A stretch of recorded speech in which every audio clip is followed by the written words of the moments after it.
کو بتائیں گے پاکستان دشمنی کے نام پر معصوم ذہنوں کو گمراہ کرنے والے فتنہ الخوارج کا بھیانک چہرہ ایک بار پھر دنیا کے سامنے بے نقاب ہو گیا۔ سیکیورٹی فورسز کے ہاتھوں گرفتار اہم سرغنہ عامر سہیل عرف مولوی حیدر نے انکشاف کیا ہے کہ افغانستان کا صوبہ پکتیکا دہشت گردی کی نرسری بن چکا ہے، جہاں افغان طالبان کی کھلی سرپرستی میں پاکستان کے خلاف سازشیں تیار کی جاتی ہیں۔ یہ اعتراف اس حقیقت پر مہر ثابت ہوئی ہے کہ کابل انتظامیہ نے اپنی سرزمین کو را اور دیگر غیر ملکی ایجنسیوں کے لیے پراکسی وار کا میدان بنا رکھا ہے، جہاں پیسے کی خاطر جہاد کے نام پر فساد پھیلایا جا رہا ہے۔ کیا اب بھی عالمی برادری کو کسی اور ثبوت کی ضرورت ہے؟ جبکہ یورپی جریدے ماڈرن ڈپلومیسی سے لے کر گرفتار دہشت گردوں تک سب پکار کر کہہ رہے ہیں کہ افغانستان اب 20 سے زائد دہشت گرد تنظیموں کا محفوظ ترین ٹھکانہ بن چکا ہے۔ عامر سہیل کا بیان کہ ان کے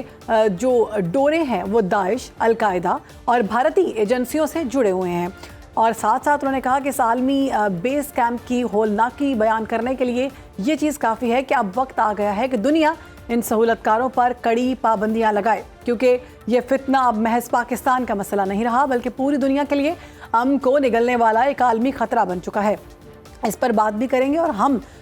جب مذاکرات ہوئے ہم سب سے زیادہ اس چیز سے متاثر ہو رہے ہیں جو افغانستان میں یہ دہشت گرد گروہ موجود ہیں اور یہ پاکستان میں کس طرح سے دہشت گردی کرواتے ہیں، معصوم بچوں کو نشانہ بنا رہے ہیں، امام بارگاہ مساجد کو نشانہ بنا رہے ہیں، اس کے علاوہ یہ سیولینز کو نشانہ بنا رہے ہیں، ہماری پولیس کی جو نفری ہے اس کو نشانہ بنا رہے ہیں، آرمی افسروں کو نشانہ بنا رہے ہیں، اور اس کے ساتھ ساتھ ملک کے اندر بہت انتشار پیدا کرنے کی کوشش کی جا رہی ہے۔ افغان سرزمین سے پاکستان پر حملوں کا یہ عالمی اعتراف ہے، اور ہم نے اس سے پہلے بھی بارہا یہی بات کی ہے، اور یہی بات مذاکرات کے اندر بھی ہوتی رہی ہے کہ آپ کی سرزمین پاکستان کے خلاف کسی صورت بھی استعمال نہیں ہونی چاہیے، اس کے علاوہ کوئی بات نہیں ہوگی، آپ کی سرزمین کسی صورت بھی استعمال نہیں ہونی چاہیے۔ اسی پر بات کریں گے، ہمیں جوائن کیا ہمارے تجزیہ کار ہیں بریگیڈیئر ریٹائرڈ غضنفر علی صاحب نے۔ بریگیڈیئر صاحب، کتنا اہم ہے اور یہ جو بیان سامنے آیا ہے، جو اعترافی بیان ہے کہ پاکستان کے خلاف وہاں بیٹھ کر اتنی بڑی تعداد میں پاکستان کے خلاف پوری پلاننگ ہو رہی ہے، کس طرح سے کرنا ہے، کتنا خطرناک ہے، اور اب کتنا ہمارے لیے یہ ہائی ٹائم ہو چکا ہوا ہے کہ اب اس پر ایکشن ہونا چاہیے؟ جی بالکل، بسم اللہ الرحمن الرحیم۔ دیکھیے، یہ پہلی رپورٹ نہیں ہے، ہم بارہا بہت ساری رپورٹس کی طرف اشارہ کر چکے ہیں، اور اس سے پہلے ایک رشین فارن منسٹری کی رپورٹ آئی تھی جس نے بڑا کیٹیگوریکلی بتایا تھا کہ کم سے کم 30,000 لوگ جو ہیں دہشت گرد افغانستان کے اندر موجود ہیں،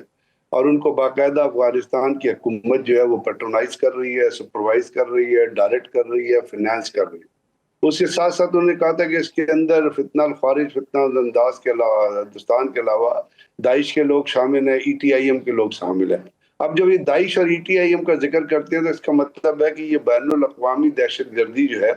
اس میں انوالو ہیں، اور خاص طور پہ یہ رپورٹ اس وقت آئی ہے جب آپ دیکھیے پاکستان ایک امن کے لیے کام کر رہا ہے، گلوبل پیس کے لیے کام کر رہا ہے، اور ڈونلڈ ٹرمپ جو ہے وہ پاکستان آنے کا ارادہ کر چکے ہیں، اور یہاں پہ ایک گلوبل پیس ایکارڈ سائن ہوگا۔ اس بیک گراؤنڈ میں باجوڑ کے اوپر پرسوں حملہ ہوا، جو افغانستان کی طرف سے حملہ ہوا، اور یہ جانتے پہچانتے ہوئے کہ ایک مسلمان ممالک کے درمیان بھی ایک چپلش چڑھی ہوئی ہے۔ اس کے اندر آپ نے دیکھا ایران کی اور اسرائیل کی جب جنگ ہوئی تو ایران نے جب خلیجی ممالک پہ بھی فائر کیا تو سعودی عرب نے، اور وہ فائر تو خیر امریکن انسٹالیشن پہ تھا، لیکن سعودی عرب نے کتنے تحمل کا مظاہرہ کیا، صرف اس لیے کہ مسلمان ممالک کی ایک یونٹی ساتھ رہے، حالانکہ یو اے ای نے اس کے اندر اسرائیل کے ساتھ جا کے کھڑا ہو گیا تھا۔ تو یہ افغانستان بھی اسرائیل کے ساتھ کھڑا ہوا ہے، اور آپ نے دیکھا کہ جب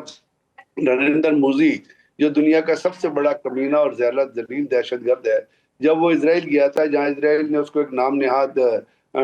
میڈل پہنا دیا تھا جس کی تاریخ ہی اس کو پتہ نہیں تھی، اور وہاں سے وہ حق کر کے اور تو شو کر کے واپس آیا، تو اس نے آتے ہی افغان جو دہشت گرد ہیں ان کو بلایا اور ان کو کہا کہ آپ پاکستان پہ حملہ کر دو، کیونکہ افغانستان کے اندر اس وقت جو حکومت ہے وہ کوئی ریکگنائز حکومت نہیں ہے، آپ کو پتہ ہے ایک فورس حکومت ہے